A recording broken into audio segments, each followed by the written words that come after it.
On the morning of her daughter's 8th birthday, Sophie Reeves received a text from her husband that said she was not welcome there. 3 sentences. No punctuation. Sent at 11:04 in the morning while Sophie was sitting in an oncology ward at St. Catherine's Hospital in Denver, 41 days out of a mastectomy, holding her dying mother's hand. We're keeping it small. Just family who matter. You don't need to be there for Chloe. The phone screen went dark.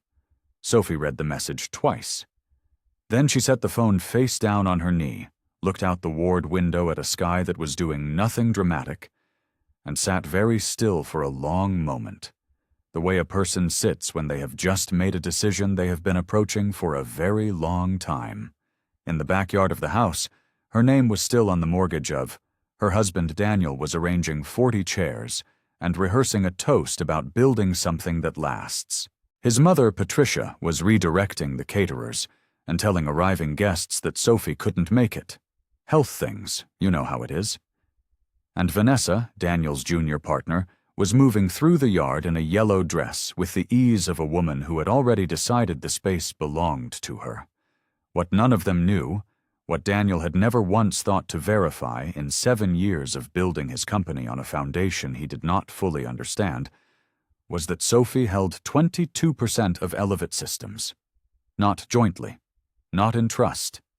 In her name, cleanly and legally, since before they were married. Worth, at that morning's Series B valuation, approximately $8.3 million.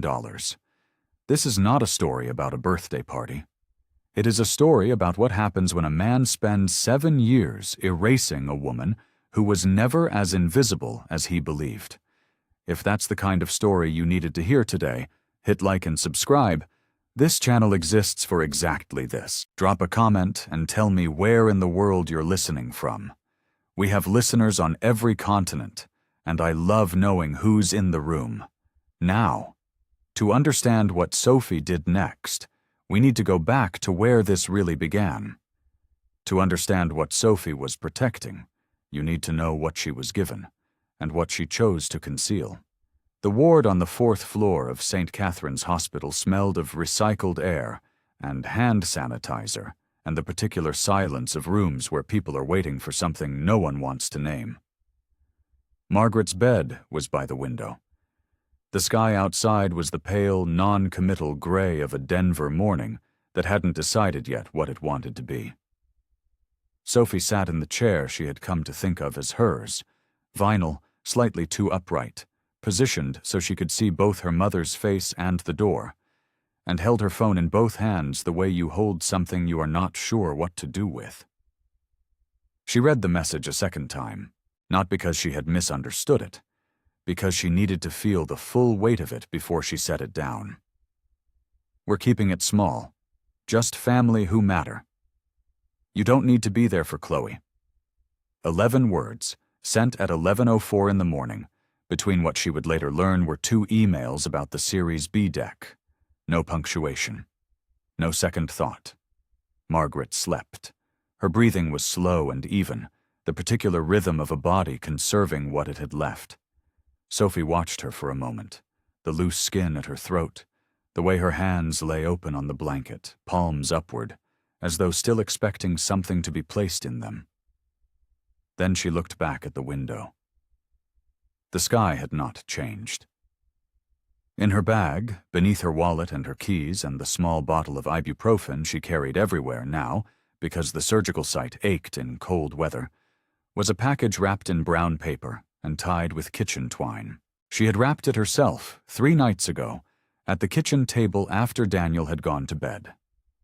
Inside was a hand-stitched felt crown.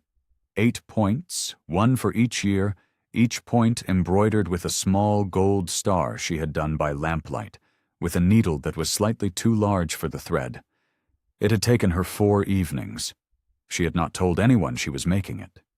It was the kind of thing you do when you are trying to stay tethered to what is real. She reached into the bag now and touched the brown paper without taking it out. Then she took out her phone instead. She did not call Daniel. She did not draft a reply. She opened her contacts and scrolled to a name near the top. Francis Okafor. She pressed call. It rang twice. Francis answered on the second ring the way she always did. No greeting, just presence. Ready. Sophie kept her voice low, conscious of Margaret's breathing behind her. She said, "The shareholder position. Is it ready to move?" Francis said, "It has been ready for 14 months. The notice is drafted. I need one word from you." Sophie looked at the brown paper package in her bag. She thought about Chloe at a table somewhere, wearing a crown someone else had made her, looking at a gate that would not open. She said, "Not yet. But pull the notice. Have it ready by tomorrow morning." Francis said, "Done." And then, after a pause that lasted exactly long enough to mean something without saying it, "Are you all right?" Sophie said, "I'll call you tomorrow." She ended the call and held the phone in her lap. This is the part of the story that looks like stillness. From the outside, from the doorway, from the nurse's station at the end of the hall, Sophie Reeves was simply a woman sitting in a chair beside her mother's bed, hands folded, expression composed, not doing very much of anything. But the narrator knows what stillness costs. The narrator knows that every internal thing she was not allowing herself to feel was taking up the space that grief and fury and the dull, specific ache of being erased by a man you trusted had been occupying for months. She was not peaceful. She was pressurized. There is a difference, and the body keeps the record of it. She sat with Margaret for another hour. She watched her mother sleep. Once, Margaret's hand shifted on the blanket, and Sophie reached out and covered it with her own, and held it, and did not let go until a nurse, Angela Morris, who had been on the 4th floor for 11 years, and had a gift for knowing when not to speak, came in quietly to check the IV line and caught Sophie's eye with a look of such uncomplicated kindness that Sophie had to turn toward the window for a moment to keep her face from doing something she had decided it would not do. Not here, not in front of anyone. She looked at the text one final time. Then she cleared the notification. Not because she wanted to forget it, because she had finished letting it be the loudest thing in the room. She gathered her coat. She tucked the brown paper package carefully back into her bag. She stood, and the movement pulled slightly at the place below her left arm, where the tissue was still reknitting itself, slowly, on its own schedule. She absorbed that small pain the way she had learned to absorb all of it, without announcement. At the door, she paused. Angela was at the end of the bed, making a note. Sophie said, "I'll be back by 4." Angela nodded and did not look up, and Sophie walked out into the corridor, and the door swung closed behind her with the soft, certain sound of a decision being made. Gerald Reeves did not believe in surprises. He believed in preparation, in the specific dignity of having already thought through what other people hadn't considered yet, and in the particular freedom that came from knowing exactly what you owned and exactly what it was worth. He had built 2 companies from nothing. The first, a regional freight logistics firm he sold in 1998 for $2.1 million. The second, a supply chain consultancy he exited in 2009 for considerably more. And in both cases, the thing that protected him was not talent or timing, but paperwork. Correct, precise, unambiguous paperwork, filed with people he trusted and structured, so that no single point of failure could undo what he had built. He applied the same philosophy to his daughter. 8 years ago, in the study of the house on Claremont Street where Sophie had grown up, Gerald had sat across from her at the desk he kept meticulously clear and explained what he intended to do. Sophie was 30. Daniel had been in her life for 14 months. Gerald had met him 6 times, observed him carefully, and arrived at a conclusion he did not share with Sophie directly, but encoded in every clause of what he was about to propose. The investment was $780,000. seed funding for Elevate Systems, Daniel's software company, which was at that point an idea, a prototype, and a pitch deck that Gerald had read twice and found technically credible and strategically thin. He was not investing in the company. He was investing around it. The equity, 22% of Elevate, non-dilutable, would be held in Sophie's name alone. Not joint, not marital property. Hers in her maiden name, Sophie Catherine Hartwell, through a holding structure Gerald had already arranged with Francis Okafor at Okafor and Marsh. Sophie had asked him why. Gerald had looked at the surface of his desk for a moment. Then he said, "Because a woman who holds nothing of her own holds nothing at all. And because I like Daniel well enough, but I like you more." He slid the folder across to her. She read it the way he had taught her to read contracts, beginning to end, no skipping, no assuming. When she finished, she looked up. He said, "Equity is patience made legal. You don't move until you're ready. You don't spend a position on a moment. You hold it, and you let it grow, and when the time comes, if the time comes, you act completely." Sophie understood it as financial instruction. She was a former analyst. She knew what non-dilution clauses meant, what 22% of a company could be worth at various valuation multiples, what it meant to hold equity in a private company without triggering disclosure. She understood the structure. She did not yet understand what her father was really telling her. She signed. He countersigned as the authorized representative of the investment vehicle.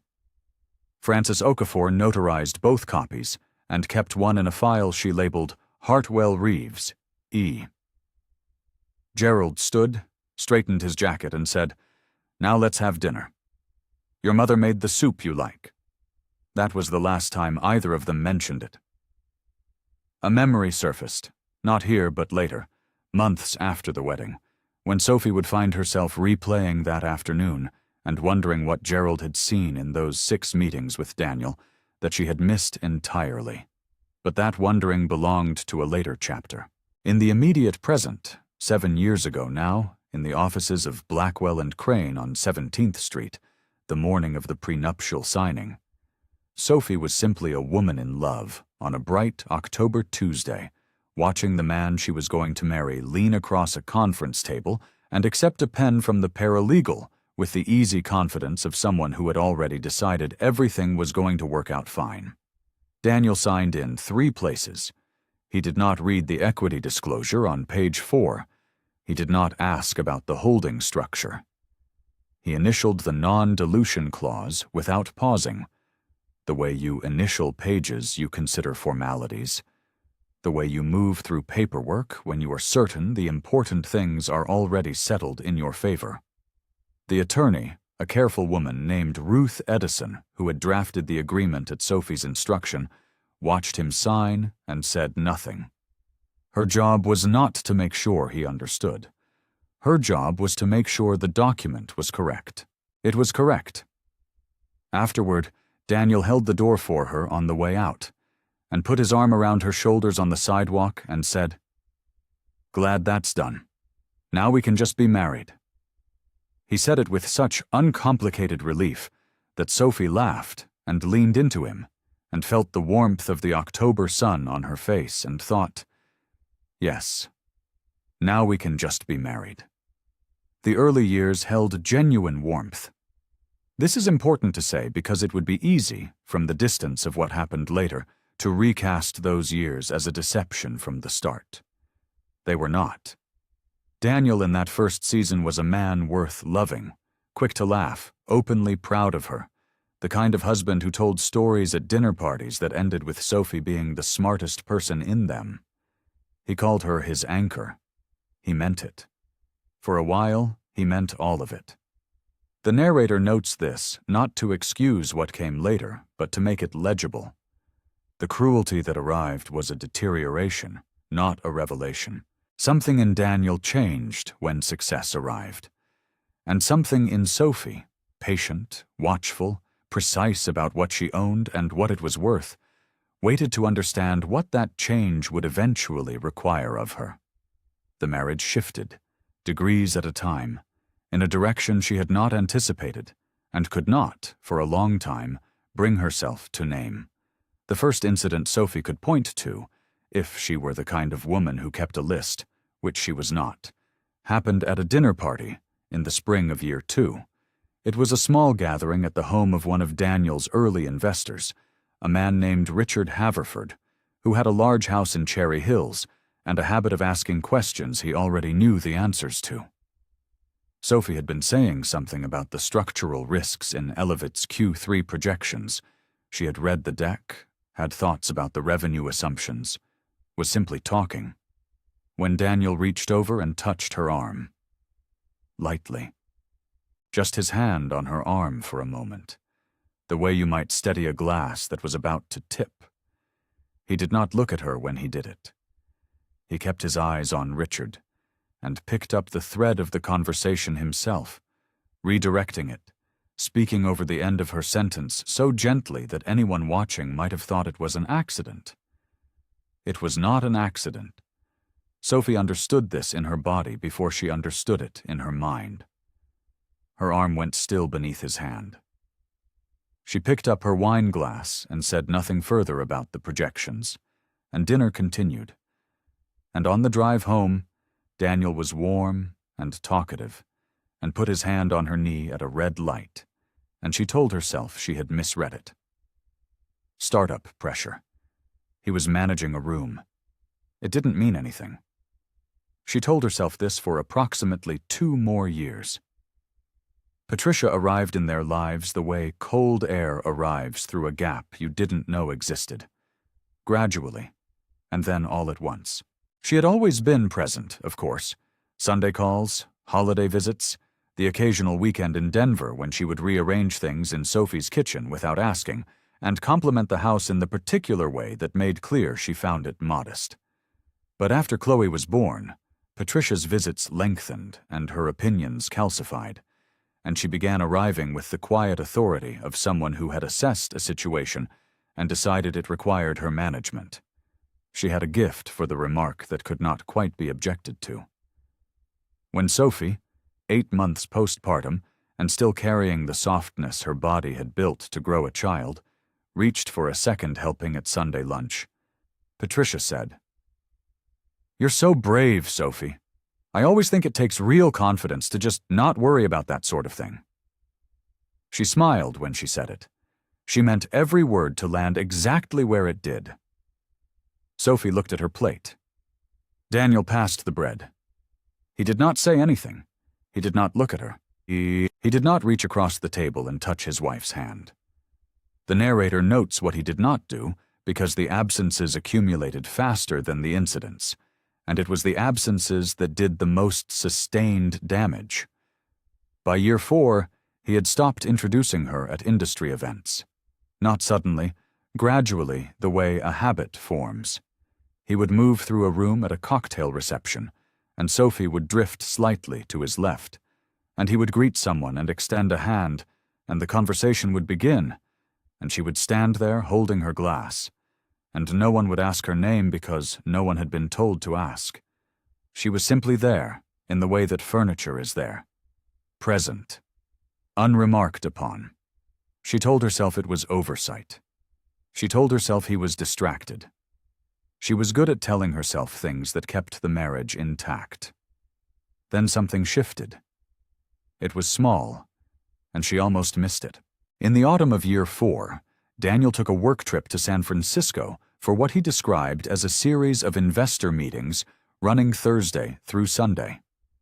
Sophie had no reason to question this until she found, by accident, a hotel loyalty notification on the shared tablet they used for Chloe's schoolwork, a points confirmation from a Kimpton property on Geary Street, checked in Wednesday, not Thursday. One night she hadn't been told about. She looked at the notification for a long time. Then she closed the app and made Chloe's lunch for the next day and went to bed. She did not confront him when he returned. She could not have said precisely why. Only that something in her The part that Gerald had trained to wait, to accumulate, to move only when complete, told her that a single notification was not position. It was signal. She would need more before she spent anything on it. His phone habits changed around the same time. He began taking calls in the garage. He kept his screen angled slightly away from her when she walked into a room. A small adjustment so habitual he seemed unaware he was making it. A name appeared once, mentioned casually in the context of a product decision. Vanessa thinks we should push the release. Sophie filed it, said nothing, extended patience for reasons she could not yet fully articulate. It was Patricia, of all people, who provided the chapter's sharpest irony. At a family dinner in November of Year 5, Patricia set down her fork and looked at Sophie with the particular expression she wore when she was about to offer help no one had asked for. "I've been thinking," she said, "that it might be good for you to find something productive to do with your time. Now that Chloe's older, something small, a course perhaps, volunteering." She said it with such genuine concern that two of the other guests nodded. "You must find the days quite long." Sophie held her wine glass with both hands and looked at the woman across from her. At that precise moment, Elevate Systems, the company that Patricia's son ran, the company that sat at the center of every conversation at every dinner in this family, was valued at $31 million. Sophie Catherine Hartwell held 22% of it. The documents were in a file at Okafor and Marsh on 17th Street in a folder with her name on it, earning nothing but time. She said, "You're probably right. I'll give it some thought." Patricia smiled. Daniel refilled his own glass. Later that night, after the guests had gone and Daniel had fallen asleep, Sophie sat alone at the kitchen table in the particular silence of a house that has stopped asking anything of you. She found a photograph on her phone, taken in the first year of the marriage, at a restaurant she and Daniel used to go to on Larimer Street. He had his arm around her, and he was laughing at something she'd said, and his face was entirely open, in the way faces are open when they have not yet decided to become guarded. She looked at it for a long time.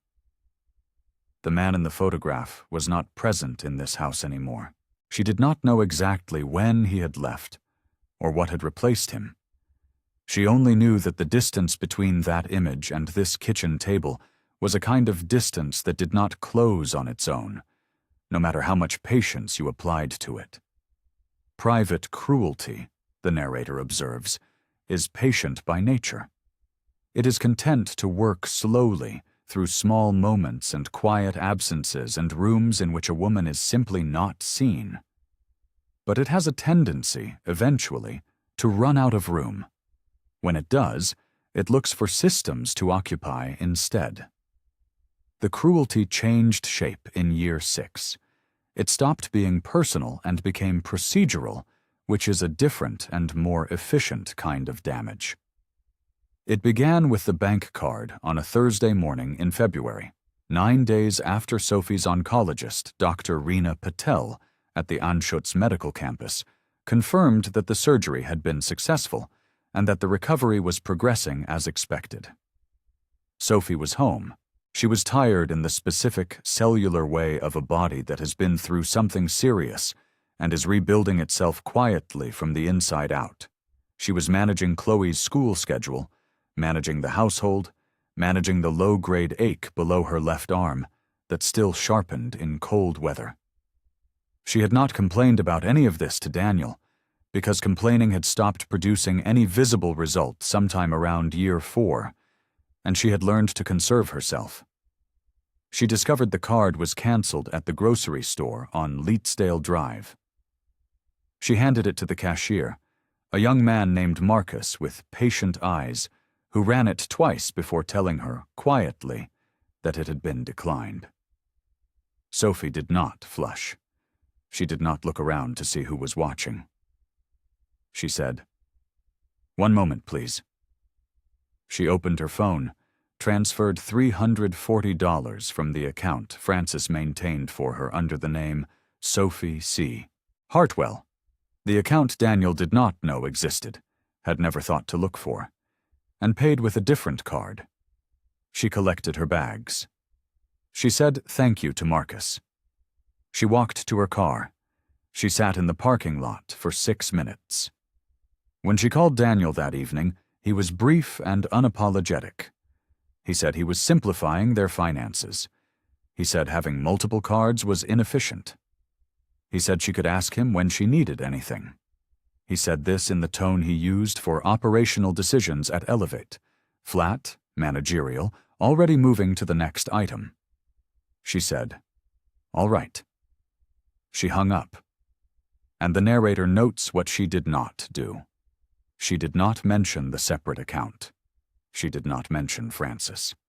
She did not mention the $8.3 million she held in his company, sitting untouched in a file on 17th Street, growing with every quarter that passed. She did not spend her position on a grocery store. What she did not know, what she could not have known, was that Daniel had already spoken to his accountant, a man named Phil Greer at Greer and Associates on Broadway, and described Sophie as having spending issues she was unable to manage independently. He said it with the concerned pragmatism of a man doing a difficult but necessary thing. Greer noted it in the file. A lie, once entered into a record, acquires the appearance of documentation. This is one of the ways that institutional cruelty differs from personal cruelty. It produces paperwork, and paperwork has a way of surfacing. Patricia's escalation that same month was quieter but more precise. She began calling Crawford Elementary directly. She introduced herself to the administrative coordinator, a woman named Jean Holloway, as Chloe's primary family contact, citing Sophie's health situation as a reason for the arrangement. Jean Holloway had no reason to question this. She updated the contact card. Patricia began receiving the school newsletter, the early dismissal notifications, the permission slip reminders. Sophie discovered this not through a confrontation, but through a small gap. A field trip she didn't know about until Chloe mentioned it at dinner, already having returned. She called the school the next morning and explained that she was Chloe's mother and that she was the primary contact. Jean Holloway was apologetic and immediately corrected the record.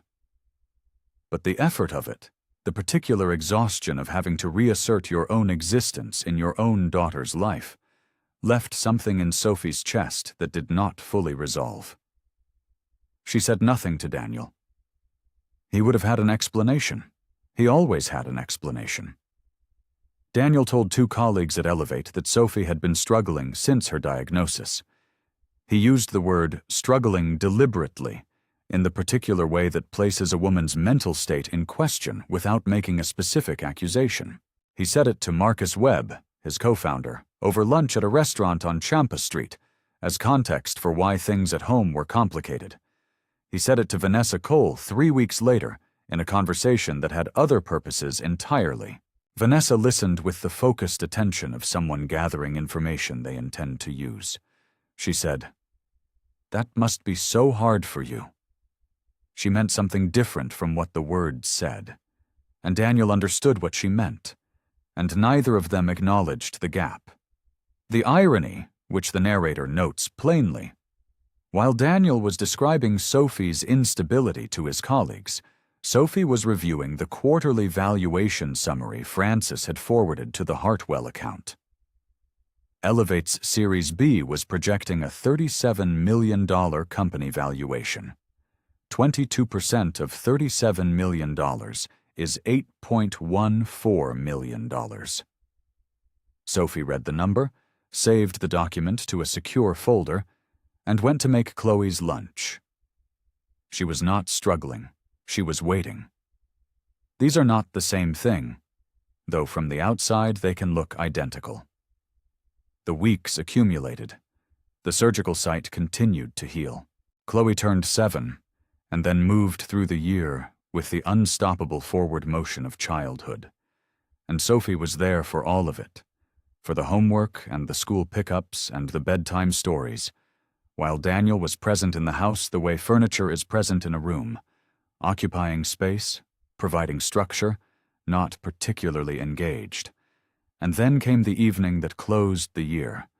Sophie was sitting in the parked car in the driveway of the house on Elmwood Drive, engine still running, groceries in the back seat. The lights were on inside. She could see movement through the kitchen window, Daniel on his phone, pacing the way he paced when he was talking to someone he was performing for. She watched him for a moment through the glass. This man she had married, this man who had signed a document he never read on a bright October Tuesday 7 years ago, and who had been living inside a story about himself ever since. She turned off the engine, she gathered the bags, and went inside. The worst moment of this story was still ahead, and the audience, who has sat with Sophie through every small erasure, through every card declined and contact removed and lie entered into a record, has now earned the right to witness it in full. The party began at noon.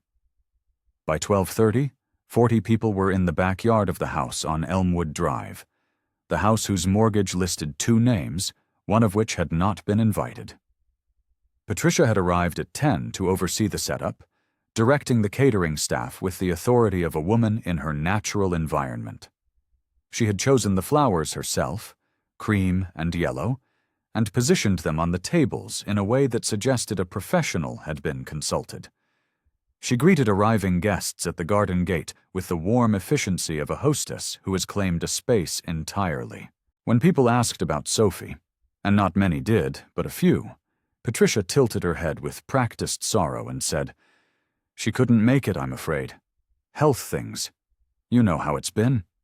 She said it in the tone that closes questions rather than opening them, and it worked because it always worked, because Patricia had spent 67 years perfecting the art of the sentence that cannot be challenged. Nobody challenged it. Nobody asked a follow-up.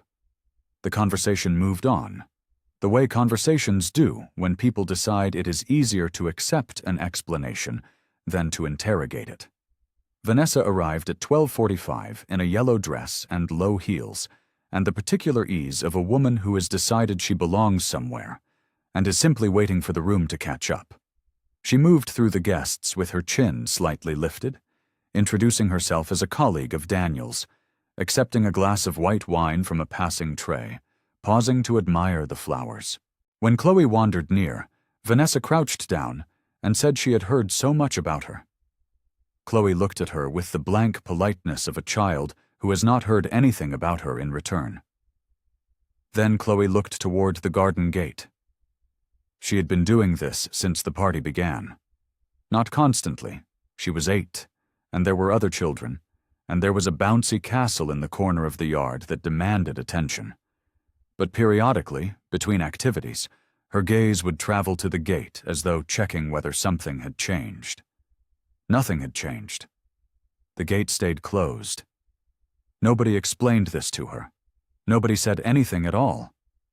The narrator notes what nobody said, because silence in the presence of a child's searching look is its own kind of cruelty. Not dramatic, not quotable, just the sustained absence of a true thing that should have been spoken. Daniel performed beautifully. This is important to say clearly. He was good at this. Warm handshakes, genuine laughter, the easy authority of a host who has organized something that is going well. He steered his lead investor, a man named Tom Garrett, who had flown in from Seattle and was therefore someone to be particularly attentive to, toward the shaded area near the rose bushes, and talked about the Series B with the confidence of a man for whom the outcome was already decided. Tom Garrett nodded and seemed to find Daniel's confidence reasonable. He had no information that would have made him think otherwise. At 2 o'clock, Daniel gathered people near the table with the cake on it, white frosting, 8 candles, Chloe's name in the looping script of a bakery on 7th Avenue, and called for glasses to be raised. He spoke for 3 minutes. He talked about building something that lasts. He talked about the people who showed up every day and made Elevate what it was. He thanked his mother. He thanked his team. He said Chloe was the reason all of it mattered, which was the truest thing he said all afternoon, though he did not appear to register that her eyes were moving toward the gate again while he said it. He did not say Gerald's name. He did not say Sophie's. He said nothing true about where Elevate had come from or who had made it possible, because he had told a different version of that story for long enough that the original had become inaccessible to him, buried under years of repetition. Tom Garrett raised his glass. Vanessa watched Daniel from across the table with an expression that contained something proprietary, the look of a person tracking an investment. Patricia beamed and placed her hand on Daniel's arm and said, quietly, to the woman standing next to her, "He's done all of this himself, you know. Everything from nothing." The woman nodded. The narrator knows this is not true. The narrator knows about the $780,000, about the non-dilution clause, about the file at Okafor and Marsh on 17th Street, labeled Hartwell Reeves, E., sitting exactly where it had always been, waiting. The irony in that garden, at that moment, was enormous. It pressed against the walls of the afternoon like something physical. Earlier, the narrator can tell you, Daniel had sent the text in 30 seconds.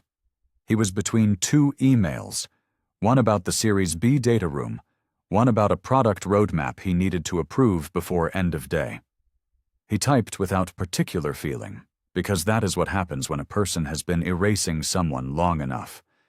The erasure stops registering as a choice. It becomes automatic. He did not think about what it would feel like to read. He sent it and moved to the next email.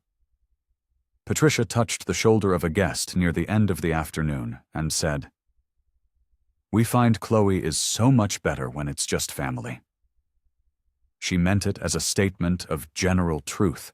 The guest nodded and said that made sense, and Patricia smiled, and the word family sat in the warm afternoon air, defined by who was absent from it. The cake was brought out. 8 candles were lit. The group gathered and sang, and Chloe stood in front of the cake in her paper crown and looked, one last time, toward the garden gate. Nothing had changed. The gate was still closed. She looked back at the candles. She took a breath. She blew them out.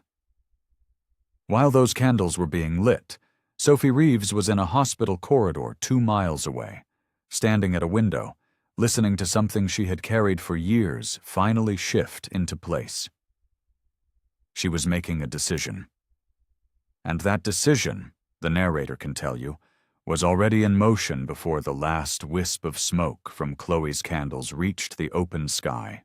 She walked out of Margaret's room at 2:30 and stood in the corridor, and did not move for a long time. The hallway at St. Catherine's 4th floor had a particular quality of light in the afternoon. Pale and even, coming through windows at the far end that faced west, the kind of light that flattens everything and makes the world look provisional, temporary, not quite decided yet. Sophie stood in it, with her coat still on and her bag over her shoulder, and looked out those windows at nothing in particular. Below, in the hospital's small courtyard, a man was sitting on a bench, reading. A nurse crossed the courtyard and disappeared. A cloud moved across the pale sky, and then kept moving. Sophie had been absorbing things for 6 years. She had absorbed the dinner party correction and the omitted introductions, and Patricia's room temperature cruelties, and the card declined at the checkout, and her name quietly erased from her daughter's school records. She had absorbed the hotel notification on the shared tablet, and the phone that went dark when she walked in, and Frances's flat, careful voice reading an email chain on a Tuesday morning. She had absorbed the text sent at 11:04 that said she wasn't family who mattered. She had absorbed all of it the way a container absorbs water, by holding it steadily, without spilling, until the moment the container reaches its capacity, and the only question remaining is what happens next. Something surfaced. Not loudly. More like a key turning in a lock that had always been there. Margaret's voice first, not in words so much as in tone, the particular warmth of a practical woman offering the only guidance she knew how to give. "You know what your father would say." Sophie heard it the way you hear something that has been waiting to be heard. And then Gerald's voice, precise and spare as it always was, and the 6 words he had said in the study on Claremont Street 8 years ago while sliding a folder across a clear desk. Equity is patience made legal. She had understood it as financial instruction. She had understood it as advice about holding a position, about not moving too soon, about letting time do the compounding that impatience could not. She had understood it the first time, with the part of her brain that had been trained to read contracts and value structures and the architecture of protected assets. She understood it now with everything else. Patience is not endurance. This is the distinction Gerald had encoded, and she had taken years to fully read. Endurance is absorbing without end, staying in a situation because leaving feels impossible, making yourself smaller and smaller until you fit into whatever space is left for you. Patience is different. Patience is the accumulation of position. It is the deliberate, documented building of something that cannot be taken from you, held quietly and correctly until the moment arrives that is structurally complete. You do not spend it on a moment of anger. You do not spend it on a dinner party or a declined card or a text sent in 30 seconds between emails. You hold it. And when the moment comes, when it is finally, fully the right moment, you act completely. Sophie looked at the bench in the courtyard below. The man was still reading. The cloud had moved on. She took the stairs down to the parking garage. The garage on level 2 was dim and smelled of exhaust and cold concrete. Her car was in space 2G, where she always parked on 4th-floor days. She stood beside it and took out her phone and called Francis. It rang once. Francis answered and said nothing. She was simply there, present, waiting for what came next. Sophie said, "I want to move the position." Francis said, "I have everything ready. The notice is dated and signed. I need your authorization on record." Sophie said, "You have it." A brief pause. Francis confirming something internally, the way she always did before the next step. Then, "I'll need to attend the service of notice personally. Do you have a location?" Sophie said, "The house on Elmwood Drive. There's a party in the backyard. His investors will be there." Francis said, "Time?" Sophie said, "Can you be there by 3?" Francis said, "Yes." Sophie said, "Bring the original cap table, the one from 2017, and the version he submitted to the Series B data room." Francis said, "I have both." That was the entire conversation. 4 exchanges, 47 seconds. The narrator notes that this is what 7 years of patience sounds like when it is finally ready to move. Not a speech, not a scene, not a moment of high drama. Just a woman standing in a parking garage making a short, factual phone call that will change everything. She put the phone in her coat pocket. She stood for a moment in the dim and the cold, beside her car, and breathed. The surgical site below her left arm registered the chill the way it always did in cold spaces. She breathed through it. She straightened. Then she went back upstairs. Margaret was still sleeping when Sophie returned. The room held the same quality of quiet it always held. The slow beeping of the monitor, the particular stillness of a body at rest, the smell of the ward that Sophie had come to know so completely it no longer registered as a smell. Sophie sat in the vinyl chair that had become hers. She took Margaret's hand, which was warm and slightly dry, and held it the way she always held it, firmly, without squeezing, simply present. She did not explain what she had just done. There was no need to explain. Margaret would have understood without the words, and the words were not what mattered now. What mattered was this: the room, and her mother's hand, and the slow, steady sound of Margaret breathing, and the knowledge, clear and complete and entirely calm, that something had ended, and something else had already begun. After a while, Sophie took out her phone. She opened her messages and typed, "I'm coming, baby. Save me a piece." She sent it. She put the phone in her pocket. She held Margaret's hand and waited, and the afternoon light moved across the window in the slow, unhurried way of time that has finally been given permission to move forward. At 2:47 p.m., Frances Okafor walked through the garden gate on Elmwood Drive with a co-investor at her side and 2 documents in a folder under her arm. Frances Okafor did not hurry.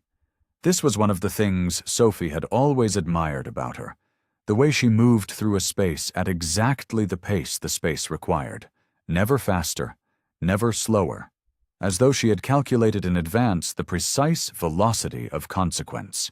At 2:47 p.m., she came through the garden gate on Elmwood Drive in a charcoal linen jacket and low heels, carrying a slim leather folder under one arm, accompanied by a man named Richard Cho, who was a co-investor in Elevit's Series A, and whose presence at a child's birthday party made no logical sense unless you understood why he had been asked to come.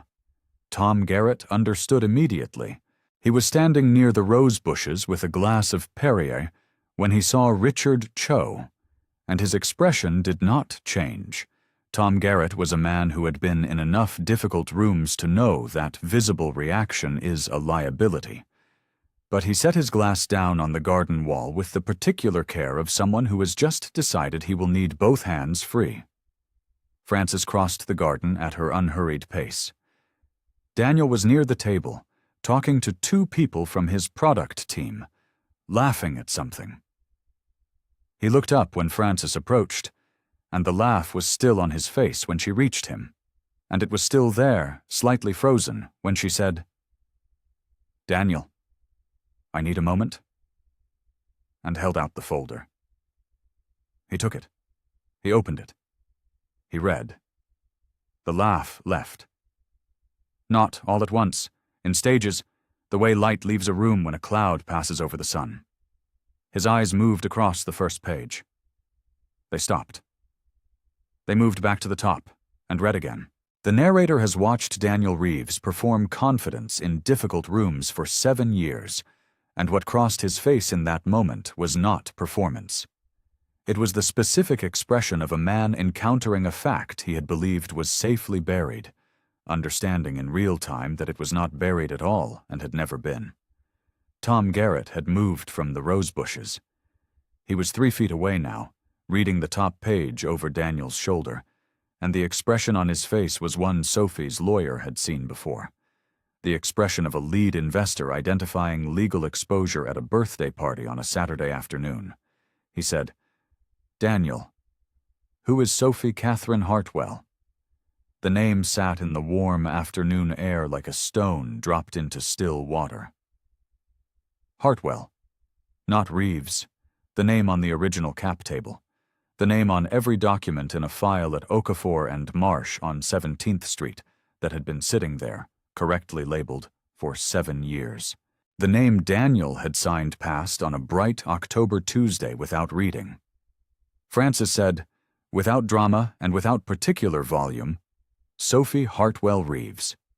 She has held 22% of Elevit Systems since its founding, under a seed investment of $780,000 structured in her name with a non-dilution clause.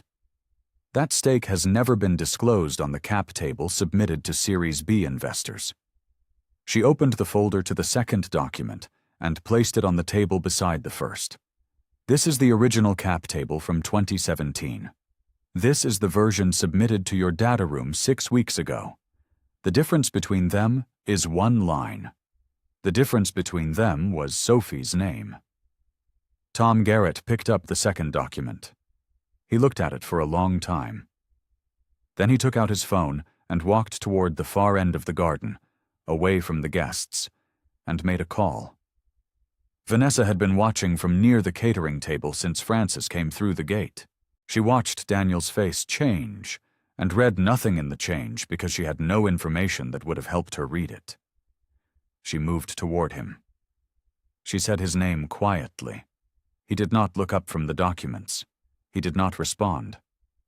She was suddenly peripheral in the afternoon she had believed she understood, and she stood in the yellow dress in the warm sun and felt the ground shift beneath the party in a way she could not yet name.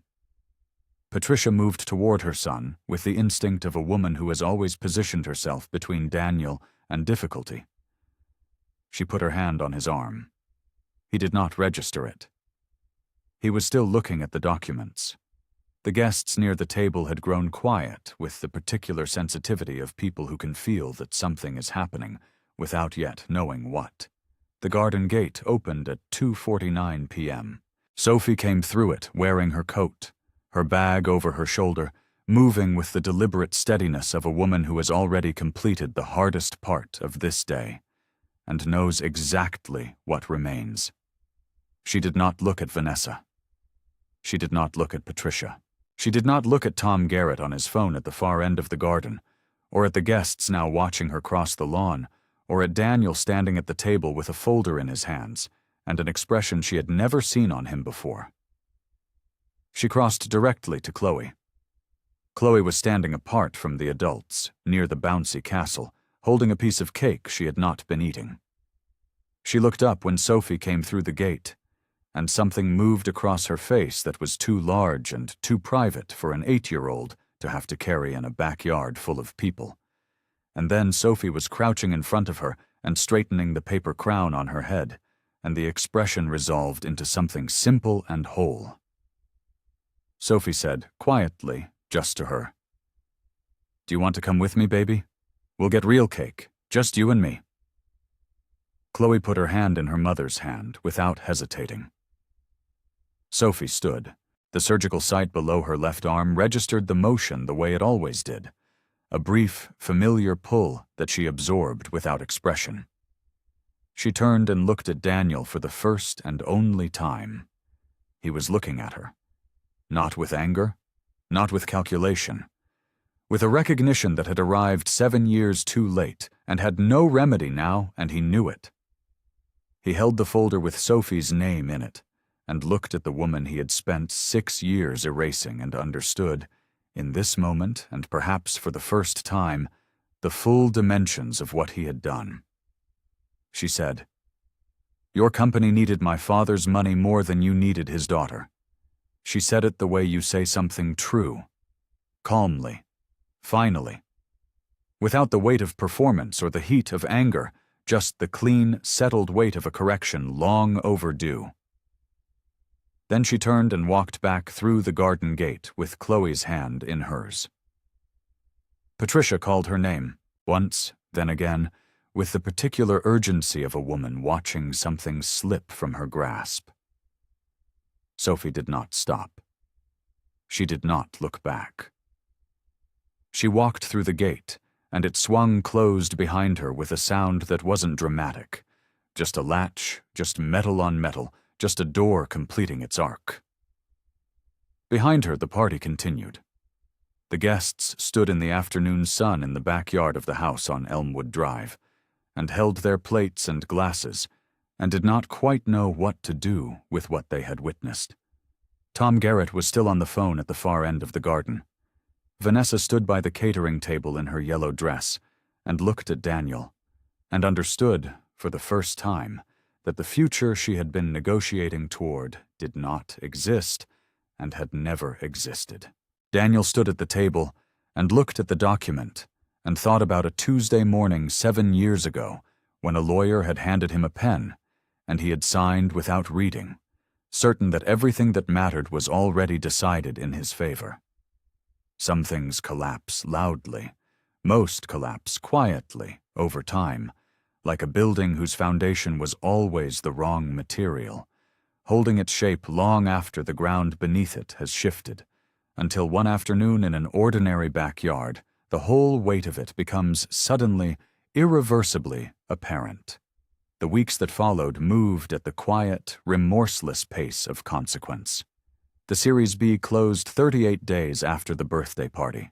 It closed on Sophie's terms, a board seat in the name of Sophie Catherine Hartwell, Daniel's stake reduced from 51% to 34%, the original cap table filed correctly with the investors and with the state of Colorado. Frances handled all of it from the offices at Okafor and Marsh without drama and without delay. Tom Garrett, who had made a very long phone call from the far end of a backyard on Elmwood Drive and spent the following Monday in a meeting with his legal team, ultimately agreed to proceed. The company was sound. The product was real. The discrepancy had been corrected. These were the facts that mattered to him, and Tom Garrett was a man who organized his decisions around facts. What was also a fact, and what would matter in different rooms for a long time after. The investor community is small, and people talk, and the story of an altered cap table at a child's birthday party has a way of traveling efficiently through networks built on the premise of trust. Daniel retained his role. He did not retain his standing. Vanessa's attorney called her on a Thursday morning, 4 days after the party. The conversation was brief. The attorney explained, in the flat professional vocabulary that Frances had always favored, that the equity Daniel had promised her was protected by a non-dilution clause held by a prior shareholder, that the shares he had offered did not and could not legally exist, and that any understanding she had formed about her future position at Elevate should be revisited accordingly. Vanessa listened to the whole explanation. Then she thanked the attorney and ended the call, and sat for a moment in the particular silence of someone recalculating something they had believed was decided. She ended the relationship with Daniel the following week. She did it in a short email, professional, final, no excess of feeling, and moved to a competitor firm before the month was out. The narrator notes this without judgment. Vanessa was transactional by nature, and the transaction had closed unfavorably. She would recalibrate. She would find another room to be useful in. This is a kind of resilience, though not the kind that costs anything. Daniel called Sophie 3 times over the course of 6 weeks. She did not answer any of them. The third call went to voicemail, and he left a message that the narrator will not repeat here, not because it was cruel, but because it was not. It was the voice of a man who had arrived, too late and with insufficient preparation, at the true accounting of what he had done. There was nothing in it that required a response. Sophie listened to it once, in the parking garage at St. Catherine's, sitting in the same space where she had made the call to Frances 6 weeks before. Then she deleted it and went upstairs to be with Margaret. Patricia sent a card. The handwriting was careful, and the words were measured, and it contained, in the particular way of Patricia's communications, a version of regret that maintained plausible deniability about the need for one. It was not opened. It sat on the hall table of Sophie's new apartment on Claremont Street, 3 blocks from the house where Gerald's desk had stood, chosen deliberately. And then it was placed in a drawer, and the drawer was closed. That is the end of the antagonist's story. It does not end in ruin or in disgrace. It ends in diminishment, which is the more accurate consequence of the kind of cruelty this story contains. They continue. They are simply no longer the architects of anything that matters to Sophie. Then something settled into something quieter. Frances sent the text on a Tuesday at 9:17 in the morning. 1 word. Done. Sophie was in Margaret's hospital room when it arrived, sitting in the vinyl chair that had become hers, with Chloe cross-legged on the bed beside Margaret's sleeping form, drawing a horse with a purple mane in a notebook she'd brought from school. The room smelled of recycled air and the faint lavender of the lotion Sophie rubbed into Margaret's hands every morning. Outside, the Denver sky was doing what it did in late afternoon, going orange at the edges, the particular orange of a city that sits a mile above the rest of the country and catches the light differently. Sophie read the text. She set her phone face down in her lap. She reached into her bag and took out the document she had carried there for 3 weeks, the original investment agreement. Gerald's signature at the bottom of the last page, in blue ink, not typed, not stamped, but written in his deliberate hand on a Thursday afternoon when Sophie was 30 years old and the world still had Gerald in it. She held it the way you hold something that is the last physical evidence of a person you loved. Carefully, with both hands. She thought about what he had said when she asked him, the afternoon he signed it, why he had put everything in her name rather than jointly. He had looked at her for a moment before answering, the particular pause of a man choosing words that will need to last. "Equity is patience made legal," he had said. "And you, my love, have always been the most patient person in any room."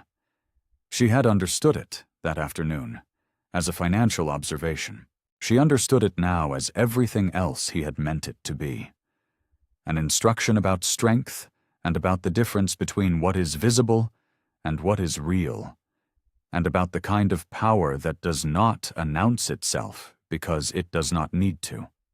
She folded the document along its original crease and put it back in her bag. This story was never about a company. It was never about a cap table or a non-dilution clause or a Series B closing document. Those were instruments, the legal architecture of patience, the paperwork of a man who understood that protecting someone meant giving them something that would hold even when he was no longer there to hold it himself. The story was always about a woman who knew her own worth quietly, who carried it through years of erasure without spending it on anger or confrontation, who moved when the moment was structurally complete and not a day before. Real power does not perform itself. It waits and it documents, and when it finally moves, it moves completely. If this story stayed with you, if you've ever sat in a room where your worth was being quietly miscounted, or stood at a gate that should have been open, leave a comment below and tell me what it meant to you. And as always, tell me where in the world you're watching from. This community spans every continent and every time zone, and I want to know who's in the room tonight. Outside the window, the sky was going orange all the way to the horizon. Chloe finished her horse and held it up without looking away from the page, showing it to no one in particular and to everyone at once. Margaret slept, her hands open on the blanket, her breathing slow and even. Sophie closed her eyes and let the room be exactly what it was. A woman, and her daughter, and her mother, and the last of the afternoon light, and all of it enough, and all of it hers.